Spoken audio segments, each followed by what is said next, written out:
Nous sommes ravis de vous accueillir pour ce nouveau webinaire organisé par le pôle gestion du groupe RS.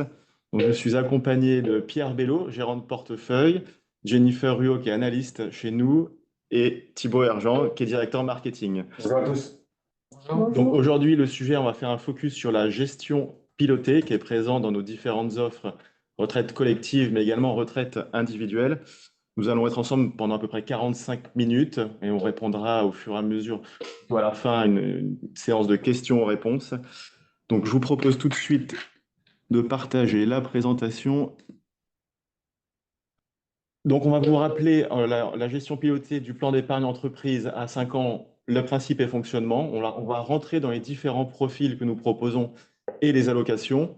Ensuite, on va faire un focus sur la gestion pilotée retraite à horizon, qui se désensibilise en fonction de l'âge de la retraite du profil sélectionné. Et on rentrera dans les profils et les allocations. Principe et fonctionnement sur la gestion pilotée du plan d'épargne entreprise. Bon, alors déjà, qu'est-ce que la gestion pilotée? Donc, c'est une délégation à un professionnel de la finance des décisions de répartition et d'arbitrage afférents au support financier dans une enveloppe fiscale. Donc là, on est dans le contexte du plan épargne entreprise. Donc, à part cas de déblocage, normalement, qui a un horizon de temps d'environ 5 ans. Donc, la gestion pilotée, elle est construite sur des supports. Ouais, désolé, Donc, elle est construite sur des supports de niveau de risque différents, hein, évidemment. Elle est basée sur la multigestion qui est gérée en interne chez RS Gestion et qui se base sur une architecture ouverte. C'est-à-dire qu'on investit, on rentrera plus dans les détails, mais dans des fonds et des ETF qui sont commercialisés par des sociétés tiers. Donc, le principe, c'est d'avoir une allocation cible et définie à nos fonds que nous gérons en multigestion. Et les poids, ils restent fixes. On verra encore une fois, il y a un mécanisme de rebalancement qui existe. On le détaillera par la suite. Donc, c'est ce dont on parle dans le point suivant. Donc, c'est un rebalancement trimestriel. On rentrera un petit peu plus dans le détail de la mécanique. Donc, concernant le PE, il y a trois profils disponibles. Un profil défensif, un profil tempéré et un profil offensif. Évidemment, plus le profil est entre guillemets risqué, plus l'espérance de rendement est importante, mais plus la proportion d'actifs risqués, c'est-à-dire principalement les actions, mais aussi le crédit, est importante. Ce qu'il faut bien comprendre, c'est que ces trois profils, ils existent en version classique et en version ISR, qui est donc un label français d'investissement socialement responsable. Il existe aussi des profils thématiques sur nos FCPE qui sont sur les thématiques de la santé, du futur et de la technologie. Donc, il existe bien évidemment des reportings mensuels spécifiques sur l'espace partenaire concernant l'ensemble de ces profils. Et on va maintenant rentrer un petit peu plus dans le détail euh, de ces profils. Euh, donc, ça, c'est simplement pour illustrer la manière dont sont gérés pardon, les rebalancements automatiques, hein, dont j'ai parlé brièvement auparavant. C'est-à-dire que vous allez avoir une allocation cible. Donc, pour le fonds 1, dans l'exemple, c'est 8%, pour le fonds 2, 42%, et pour le fonds 3, 50%. Évidemment, au fur et à mesure du temps, les différents actifs qui composent ces poches ne vont pas avoir la même performance. C'est-à-dire qu'il y en a un qui va mieux performer qu'un autre sur une période donnée, par exemple les actions, comme c'est ce début d'année ou la fin 2023, les actions montent, donc leur poids dans l'allocation cible augmente mécaniquement. Or, nous, qu'est-ce qu'on fait? C'est-à-dire que tous les trimestres, on propose un arbitrage automatique gratuit qui remet le poids, par exemple, du fonds 1 qui passe de la période 1 à la période 2 de 8 à 11%. L'arbitrage automatique va nous permettre d'être ramené à 8%. Ça a l'avantage, en général, d'acheter des actifs quand ils ont subi une baisse relativement importante et donc que leur poids a été réduit. Et à contrario, ça permet aussi d'alléger des actifs qui ont beaucoup progressé par rapport aux autres. Donc, quelque part, c'est une manière aussi d'optimiser la gestion de portefeuille et de rebalancer sur des actifs qui ont peut-être moins bien fonctionné dans le passé, mais qui fonctionneront mieux dans le futur. Voilà un petit peu ce qu'on peut dire sur ce rebalancement automatique. Concernant les profils et les allocations, donc, comme je le disais en introduction, on a 3 types de supports. On a un support défensif, un support tempéré et un support offensif. Donc, ces supports ont des niveaux de risque qui sont différents et ils sont construits à partir des fonds que nous gérons, qui sont des fonds, donc encore une fois, gérés en multigestion et en architecture ouverte. Et donc, le mix évolue en fonction du niveau de risque qu'on est autorisé à prendre sur les différentes stratégies. Donc, le profil défensif, effectivement, il va y avoir une grande majorité d'une stratégie qui s'appelle RS sélection modérée et qui a une allocation action cible, pour vous donner une illustration, entre 0 et 20%. Il va y avoir également une petite proportion sur le RS sélection moyen terme qui, lui, a une exposition, on va dire, médiane de 50% sur les actions. Mais encore une fois, ça va nous donner un mix relativement prudent. C'est-à-dire que l'espérance de rendement va être plus faible, mais dans les scénarios de marché plus averses, c'est une stratégie qui, normalement, alors, exception celle de 2022 où les actifs défensifs ont énormément souffert, normalement, c'est des stratégies qui ont plutôt tendance à mieux absorber les chocs de marché. Ensuite, on a le tempéré qui va se retrouver finalement avec un niveau de risque qu'on qualifiera de moyen. Donc, on a toujours pas mal de RS sélection modérée, mais et du sélection moyen terme dans une plus grande quantité. Et on rajoute le RS sélection long terme, qui est cette fois-ci une stratégie purement investie en actions entre 80 et 100% en général. Donc voilà, ce qui va principalement changer au fur et à mesure qu'on bouge dans le spectre du risque, c'est l'allocation notamment aux actions et aussi à du crédit peut-être un petit peu plus risqué. Et quand on va dans l'offensif, évidemment, modéré devient beaucoup plus limité dans l'allocation et c'est sélection long terme qui devient le plus important. Et on a même ajouté RS sélection PME, donc voilà une classe d'actifs encore plus volatile et qui a malheureusement eu des performances mitigées ces dernières années, voire mauvaises, mais qui à long terme doit pouvoir produire des performances qui sont intéressantes pour se construire un capital à travers le temps. Donc voilà, c'est des grilles d'allocation qui sont fixes, leur équilibrage est trimestriel et c'est des allocations qui sont à la fois simples et gratuites. Voilà, donc ça c'est une slide qui résume ce que je viens de dire. Donc, mais là, on vous a mis cette fois-ci à la fois le profil classique, donc c'est celui que je viens de décrire, c'est le tableau du haut, donc, et vous avez en dessous la version ISR. Alors cette fois-ci, les briques sont légèrement différentes, puisqu'évidemment, ce sont des briques de fonds multigestion, mais avec le label ISR, donc qui sont composés de fonds et d'ETF qui ont, en tout cas à plus de 90%, le label. Donc, on se retrouve bien avec l'équivalent sur modéré, moyen terme et long terme. On a une version ISR. Par contre, concernant sélection PME, évidemment, il n'existe pas enfin, il existe des fonds PME ISR, mais en multigestion, ce serait très difficile de construire un portefeuille diversifié. Donc, on l'a simplement remplacé par le fonds sélection ISR environnement, qui a le même niveau de risque, en tout cas au sens de SRI, et qui donc va se substituer à sélection PME dans le profil offensif. Et il a aussi une petite part, cette fois-ci, dans le profil tempéré, mais qui reste limité à seulement 5%. Donc voilà, ce qui est important à comprendre, c'est que les grilles d'allocation, donc ce que je viens de vous présenter, ce sont des grilles avec des poids fixes. Cependant, à l'intérieur de ces allocations, il y a donc des fonds en multigestion, et ces fonds en multigestion sont gérés de manière active. C'est-à-dire que nous allons faire évoluer l'allocation au fil du temps en fonction de nos convictions de gestion. Et donc, c'est cette partie-là qui va être dynamique et qui va apporter à long terme un autre moteur de performance. Donc, là, ce qu'on vous a fait, c'est simplement un petit résumé de nos convictions sur les grandes classes d'actifs. Donc, sur la partie obligataire, on a toujours une sensibilité qui est au taux d'intérêt qui est moindre par rapport à nos indicateurs de référence, hein, dont on se sert pour évaluer notre performance.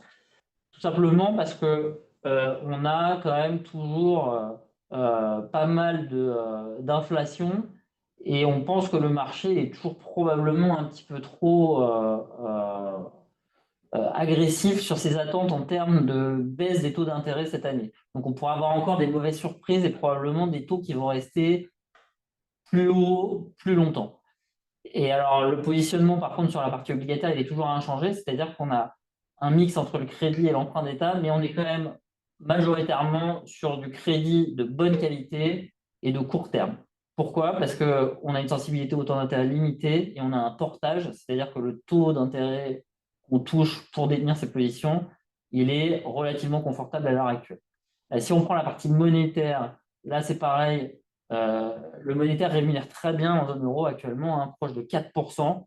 Donc c'est une manière pour nous de générer des intérêts pour les portefeuilles tout en attendant de meilleures opportunités sur les marchés. Pourquoi?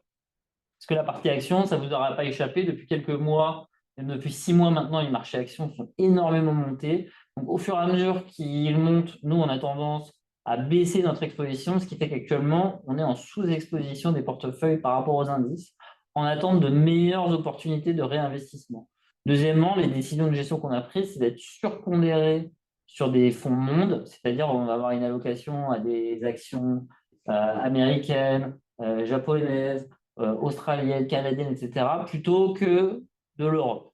Pourquoi? Parce qu'on considère que euh, les perspectives de croissance dans le monde sont quand même plus positives que sur l'Europe en particulier. Ça ne vous aura pas échappé. En zone euro, actuellement, la croissance est relativement faible malgré un petit bond récent. On pense qu'il y a plus d'opportunités sur une exposition plus diversifiée dans le monde. Euh, on réoriente progressivement les portefeuilles vers de la qualité parce que c'est toujours la même chose. C'est-à-dire que quand les marchés montent en général, on a tendance à avoir tous les actifs qui s'apprécient simultanément, pas forcément de la même ampleur, mais on a tendance à avoir des sociétés de moindre qualité qui vont en même temps surperformer dans ce type de configuration de marché. Simplement, quand ça se retourne, c'est aussi en général ceux qui vont baisser le plus. Donc, on se réoriente probablement vers des actifs de meilleure qualité. Et bien sûr, on maintient toujours une exposition aux PME, hein, euh, en fonction des profils, entre 5 et 10% dans les portefeuilles moyen terme et long terme. Alors, c'est une classe d'actifs, encore une fois, qui a subi pas mal de revers hein, depuis 2 ans, même on attaque la troisième année où c'est pas évident, en tout cas en relatif. Mais pour nous, c'est une forte conviction, hein, c'est-à-dire que c'est des sociétés qui historiquement montrent des taux de croissance qui sont meilleurs que les plus grandes capitalisations. Et en général, à long terme en tout cas, la performance boursière se calque sur la performance économique des sociétés. Donc, on pense que c'est un gisement au potentiel relativement intéressant. Et donc, ce qu'on retrouve à droite, hein, c'est ce qu'on appelle l'allocation en transparence, hein, c'est-à-dire qu'on prend tous les fonds qu'on détient dans tous nos fonds de multigestion et on regarde à l'intérieur ce qui s'y trouve. Donc, vous voyez que sur le fonds modéré, enfin sur le fonds RS multigestion modéré, on a 8% d'actions. Sur le profil moyen terme, environ 40%. On a baissé un petit peu récemment sur le modéré, donc on est même un petit peu moins élevé. Et sur le long terme, on est aux alentours de 80%. Donc, on a une poche monétaire relativement conséquente parce que c'est celle qui offre le meilleur taux de rendement. Et bien sûr, on est en attente d'opportunités pour pouvoir réinvestir hein, dans des actifs avec une espérance de rendement plus élevée. On va dire que si on prend les 10 dernières années, le monétaire, ça a rarement été un meilleur endroit où être qu'actuellement, parce que bon, on a eu des taux négatifs pendant très longtemps où évidemment ça avait que très peu d'intérêt. Là, on est quand même relativement bien servi pour un taux finalement sans risque. Donc, voilà pourquoi la poche est quand même relativement conséquente à l'heure actuelle. Je continue en vous présentant les performances de nos fonds maison et réflexion. Donc, c'est des fonds nourriciers. Si on regarde, donc, ce sont des performances sur 5 ans cumulées, la colonne de droite. Donc, on voit que c'est des performances très positives. Le petit bémol, c'est sur ce qu'expliquait Pierre, les PME, donc, qui ont souffert avec la remontée des taux en 2022. Si on regarde les performances de 2023, elles sont très positives. Le marché est revenu à la hausse. malgré la baisse des taux, la hausse des taux en 2022. Et depuis le début de l'année, là aussi, on a de très belles performances. Tous les fonds sont dans le vert. On voit que sur 5 ans, hein, effectivement, les performances, elles sont très bonnes, hein. Il y a eu quand même eu des années plus compliquées, hein, le Covid en 2020, 2022, Pierre l'a rappelé, où il y a eu une chute de tous les actifs, mais particulièrement les marchés obligataires et donc tout ce qui est profil défensif. On va le voir après sur les résultats des gestions pilotées sur 5 ans. Elles se retrouvent quand même toutes en performance positive.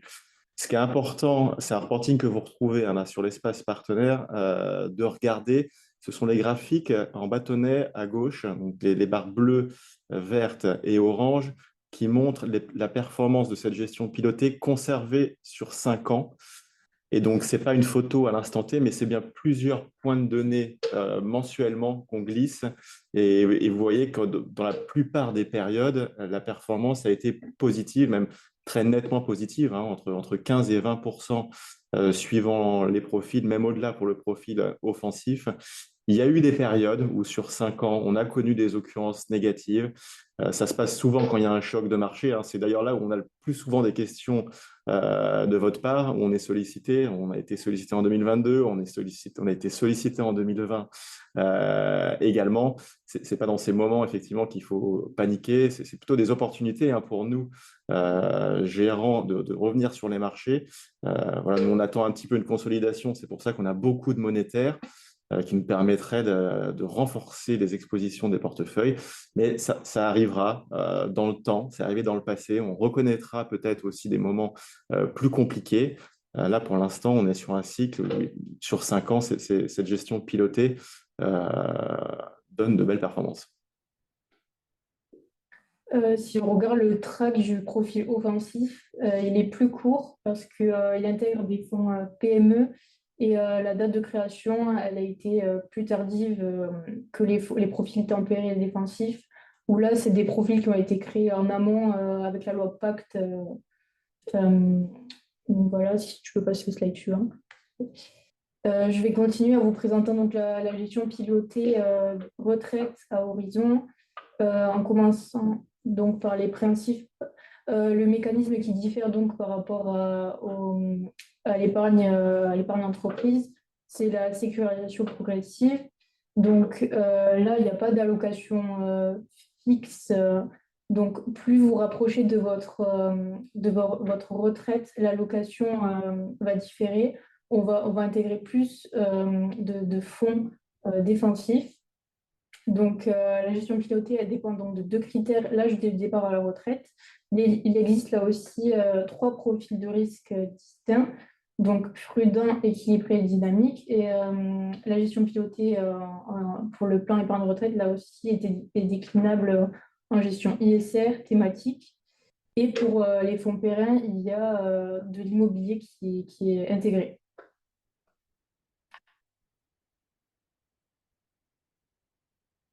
Euh, j'ai oublié de vous dire qu'aussi, là aussi, il y a un rééquilibrage automatique trimestriel pour la gestion pilotée du plan épargne retraite. Donc là, on vous a remis les différents profils réglementaires qui existent et qui impliquent des contraintes. Donc, vous voyez, suivant le profil prudent, équilibre ou dynamique, les noms sont normés, hein. Pour utiliser cette dénomination, il faut respecter des contraintes, notamment sur le minimum d'actifs moins risqués. Donc, moins risqué, ça ne veut pas dire sans risque et capital garanti, mais le régulateur, enfin, le législateur impose d'avoir, par exemple, sur un profil prudent horizon retraite à plus de 10 ans de mon départ à la retraite, au moins 30% d'actifs moins risqués et jusqu'à 70% d'actifs considérés comme plus risqués. Donc, on voit que cette désensibilisation s'opère à partir de 10 ans, hein. Ce 30 devient à minima 60% d'actifs moins risqués. À partir de 5 ans avant la retraite, on se retrouve avec à minima 80% d'actifs moins risqués. Donc, c'est des fonds en niveau de risque 2 sur 7, ce qui était l'ancien niveau de risque 3 avant dans le SRRI qu'on connaît, qui est passé en SRI l'année dernière. Voilà, maintenant, c'est le niveau de 2 qu'on considère pour les actifs moins risqués.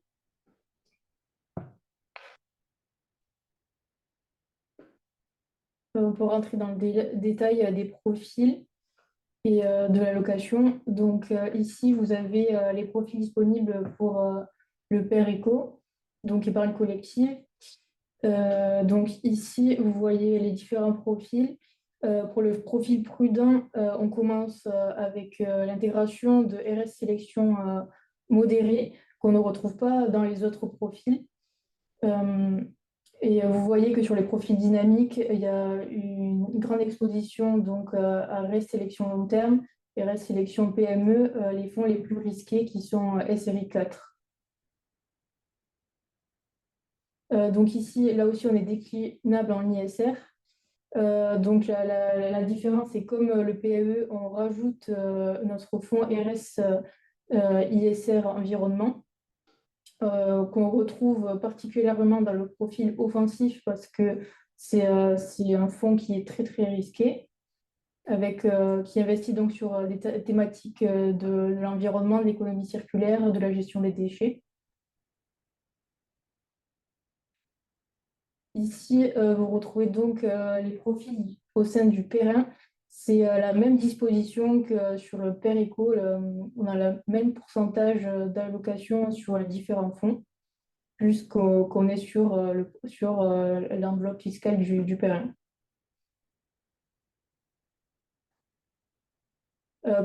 Pour l'ISR, c'est la même chose, la même allocation par rapport au PER éco ISR.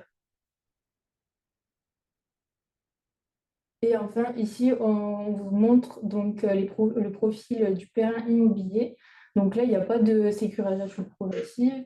L'allocation est fixe. La poche immobilière varie en fonction du profil. Pour le profil plus grand, prudent, on a 20%, tempéré 30%, et un profil plus dynamique ou offensif, 40%. Donc cette poche immobilière, c'est une SC qui a été créée par ES. Et aujourd'hui, la gestion est déléguée à La Française, qui est une société de gestion partenaire. Alors, en 2019, quand on avait lancé la gestion immobilière, le socle était basé sur deux SCPI du marché, Philosophale Pierre de La Française et Capimo. Les nouvelles gestions pilotées depuis 2021 ou 2022 reposent effectivement sur une SC qu'on a gérée et qui est aujourd'hui gérée par La Française, sur le même principe d'architecture ouverte et en fond de fond. Je pense qu'il y a à peu près une quinzaine, voire une vingtaine de solutions immobilières sélectionnées à l'intérieur, donc beaucoup plus diversifiées. Cette SC a fait 3% l'année dernière dans un marché qui a été beaucoup plus chahuté sur le socle immobilier. Alors là, ce qu'on a fait, c'est que sur les prochaines slides, on a repris les performances des différents profils. On ne va pas rentrer dans le détail, dans des détails spécifiques. Simplement tirer quelques enseignements des différents profils qu'on voit. Alors là, c'est le profil PER-éco, standard, prudent, équilibre et dynamique. Donc, je pense que c'est important de se référer surtout à la performance à long terme, donc regarder les performances qui sont sur 5 ans. Donc, la bonne nouvelle, c'est que l'ensemble des performances de l'ensemble des profils est positive sur cette période de temps. Ce qu'il faut bien noter, il faut bien faire attention à ça, c'est que, et c'est une règle générale, c'est que plus le profil va être risqué et plus la période de temps allant jusqu'à la retraite va être importante, plus normalement la performance du profil va être élevée. Pourquoi? Parce qu'il y a de rendement. Donc, profil prudent à horizon de retraite 2030. Premièrement, c'est un profil prudent. Deuxièmement, il commence à être quand même pas mal désensibilisé parce que ce sont des personnes qui arrivent à la retraite dans une échéance relativement courte, 6 ans. Donc, on comprend pourquoi la proportion d'actifs risqués étant de plus en plus minimale, c'est une stratégie qui va moins participer aux hausses de marché, mais qui va aussi permettre une certaine sécurisation. C'est-à-dire que si demain les marchés baissent de manière très significative, l'impact sur ces profils-là sera forcément limité. Mais ce qui fait que sur les périodes de temps plus courtes, si on regarde bien, c'est des profils qui vont forcément capturer moins de hausse. Et au fur et à mesure qu'on bouge dans le spectre à la fois du niveau de risque et de l'horizon de temps. Voilà, si on va sur du dynamique 2050, c'est là où on va retrouver une performance maximale, puisque c'est là où on aura le plus d'actifs risqués et également le moins de désensibilisation, puisqu'on est encore à plus de 25 ans de la retraite, donc on est au profil de risque quelque part maximum. On peut peut-être passer à la slide suivante. Voilà. Encore une fois, ça c'est pour illustrer et c'est toujours le même enseignement. Ça peut varier à court terme. Encore une fois, en 2022, les profils prudents euh, ont subi des pertes assez significatives sur les actifs défensifs, des pertes qu'on n'avait pas connues depuis, honnêtement, sur les marchés financiers depuis quasiment 50 ans. Donc, voilà, il y a eu des hauts et des bas, mais d'une manière générale, on retrouve bien cette hiérarchie à long terme de la performance qui va être fonction du degré de risque et du niveau de désensibilisation de ces profils. Alors ensuite, euh, après ces profils individuels, de PER individuels, je pense qu'on doit avoir aussi les profils immobiliers, voilà, qui ont eux qui ont été lancés plus récemment, donc qui ont moins d'historique de performance.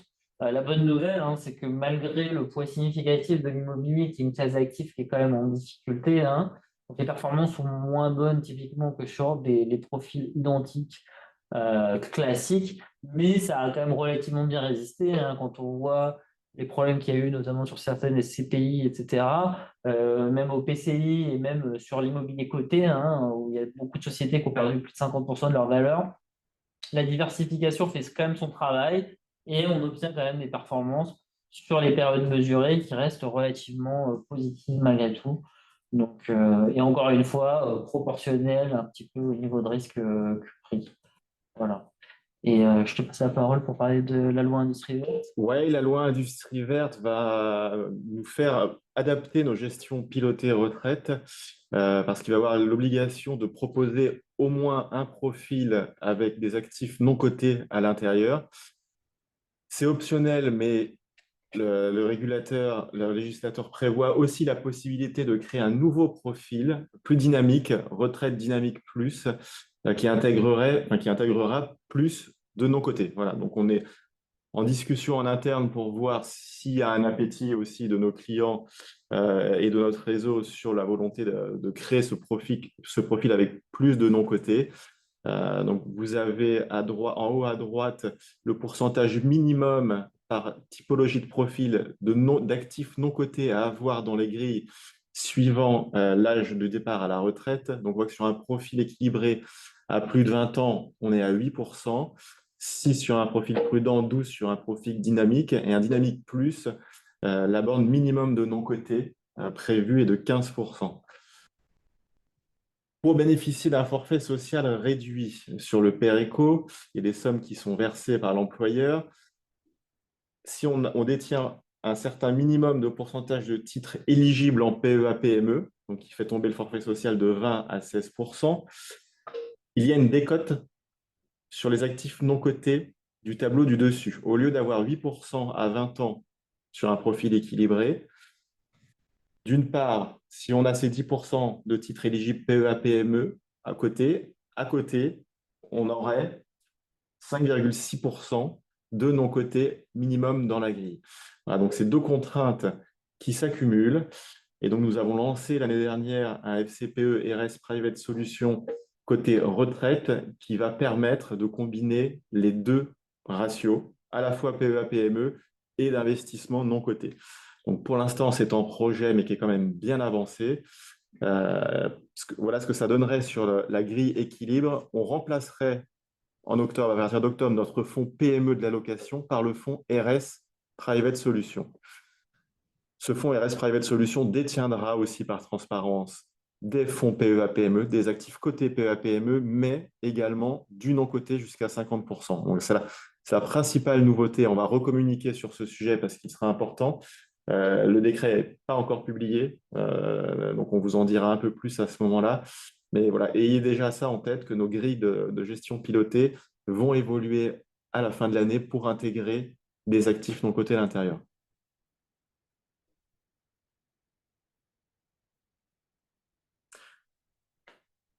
On fera le choix d'intégrer du non-coté sur l'ensemble de nos grilles. Ce n'est pas une obligation, mais c'est l'obligation d'en proposer au moins une. Par cohérence sur tous nos profils, on mettra au moins ces minimums de non-coté dans l'ensemble des grilles. C'est des actifs diversifiants qui sont robustes, moins volatiles également quand les périodes de marché sont plus compliquées. On l'a vu en 2020 et 2022, les fonds existants sur la place qu'on a étudiés et qu'on utilise déjà dans notre private solution ont été remarquablement résistants dans ces deux périodes.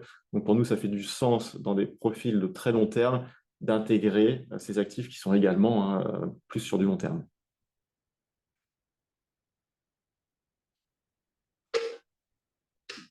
C'est vrai qu'on vient de balayer quand même la gestion pilotée, c'est un mot, enfin c'est un groupe nominal simple, mais ça recoupe une réalité qui est quand même vaste et complexe. Donc on a fait le choix de survoler les différents sujets pour vous donner une vision globale de notre offre en fonction des différents profils, de l'épargne retraite, de l'épargne salariale. Euh, donc maintenant, comme il nous reste environ 10 minutes, on laisse la place à d'éventuelles questions si vous en avez sur ces sujets quand même qui sont relativement vastes. Alors, il y a une question pour comment faire pour sélectionner un horizon plus long que 2050. Alors, en fait, c'est quand l'épargnant va se connecter sur son espace, il va renseigner à son âge de départ à la retraite et ça le mettra automatiquement, s'il est 2050, on est en 2024, ça fait 26 ans, il sera automatiquement sur la dernière échéance. Vous voyez que par exemple sur ce profil-là, que vous soyez à 19, 20 ans, 21 ans ou plus, vous serez sur cette grille d'allocation. C'est vraiment l'âge qui va déterminer là où vous allez être. Et donc à plus de 20 ans, cette allocation, elle est figée, elle est fixe, ça reste les mêmes poids et va commencer à se désensibiliser à partir de 17 sur le profil qu'on a à l'écran. Effectivement, les reportings que vous avez dans l'espace partenaire, on a pris des exemples sur des échéances de 35, 40, 45, 50. Il faudrait un reporting pour chaque année spécifique pour chaque client si on veut pouvoir traiter tous les cas. Alors, ça donne juste une représentation sur des grandes métriques d'échéance à 10, 15, 20, 25 ans de ce que peut rendre la gestion pilotée en termes de performance. Donc, il y a beaucoup de profils disponibles. On a concentré le sujet sur, on va dire, les plus utilisés chez nous, mais on a des gestions thématiques. Donc, on a vu avec Pierre en début de séance qui intègrent des fonds santé, des fonds sur la technologie, des fonds sur les enjeux du futur tels que la mobilité. Voilà, il y a autant de profils variés que de souhaits d'épargnants. Ici, on se concentre sur la gestion pilotée au profil, on va dire, plus classique et en version ISR. Sur un terrain, quel profil faut-il sélectionner si le client est intéressé uniquement par le rendement? Donc, je pense que la même type de réponse. Le rendement dépend aussi des conditions du marché financier. Pendant 15 ans, des réponses auraient pu être le socle immobilier qui était quand même stable avec des rendements récurrents, ce qui est plus le cas. La donne a changé avec la hausse des taux d'intérêt. Il y a déjà une bonne baisse de la pierre papier. Est-ce qu'elle est terminée? Bon, notre avis, c'est peut-être pas forcément. En revanche, on va commencer quand même à atteindre aussi, à un moment donné, des points bas, mais pour autant, est-ce que ça va revenir comme avant rapidement? Voilà, ça on n'en est pas certain. Aujourd'hui, les actifs obligataires ont du rendement, mais le contexte 2010-2020 était tout autre. Typiquement, le monétaire, on n'en avait plus non plus dans nos gestions parce que le rendement était négatif. Répondre que sur le rendement, ça dépend aussi des conditions de marché. Le plus important, et Pierre l'a rappelé, plus on est loin de la retraite, le temps est plutôt un allié. Et les actifs qui rémunèrent le mieux, ce sont les actifs les plus risqués, indéniablement. Après, il faut quand même voir aussi avec vos clients l'appétence qu'il a pour les risques et la volatilité. Si c'est quelqu'un qui regarde son compte, ses portefeuilles tous les 2-3 mois ou tous les jours, il peut être stressé pour voir des fluctuations. Si c'est une fois de temps en temps, une fois par an ou tous les 2-3 ans, il est peut-être aussi plus à même de voir des variations soit plus fortes ou soit aussi qui seront plus lissées dans le temps, quoi. Est-ce que les grilles évolueront en fonction des réformes des retraites? Alors là, nous, on n'a pas la réponse des futures réformes qui pourront être faites. Peut-être. En tout cas, le législateur les fait évoluer, hein. Il n'y avait pas de PME avant 2016, je crois, dans les grilles de gestion pilotée. Il y a maintenant cette introduction de PME qui permet d'avoir un forfait social réduit. Si on veut flécher l'épargne aussi vers ce type d'actifs et profiter à l'économie plus réelle et des PME, peut-être que ce ratio pourrait être augmenté, mais bon, on a déjà fait un pas aussi sur le non-coté récemment, hein. C'est pour ça qu'elles vont évoluer, mais sur la poche non cotée. Voilà, là, on n'a pas la réponse, mais peut-être qu'elles seront évolutives par le législateur plus que par les gestionnaires financiers eux-mêmes. Enfin, en tout cas, ce qu'on peut dire, c'est que sur les réformes qui ont déjà eu lieu, à chaque fois, on a adapté notre offre à la fois aux contraintes et puis aux opportunités qu'on peut voir sur les différentes classes d'actifs.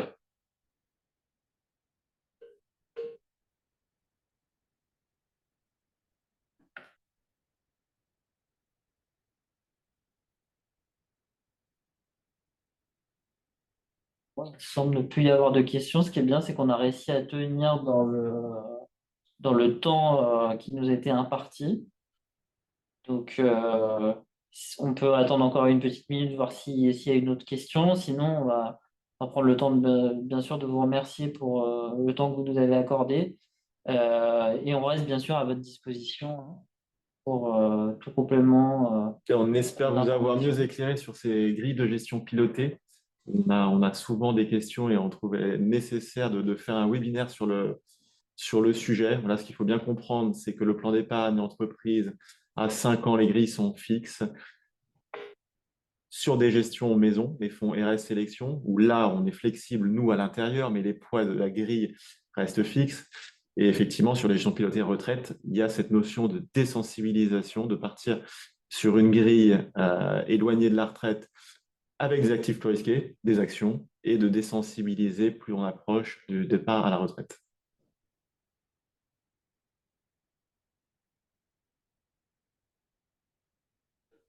Parfait. Bah, écoutez, merci à tous. Je vous propose de s'arrêter ici. N'hésitez pas, si vous avez d'autres questions, à contacter votre correspondant habituel au sein des équipes commerciales. Ils se feront un plaisir de nous faire partager vos questions ou vos remarques. Merci à Merci tous. à tous. Merci à tous. Au revoir.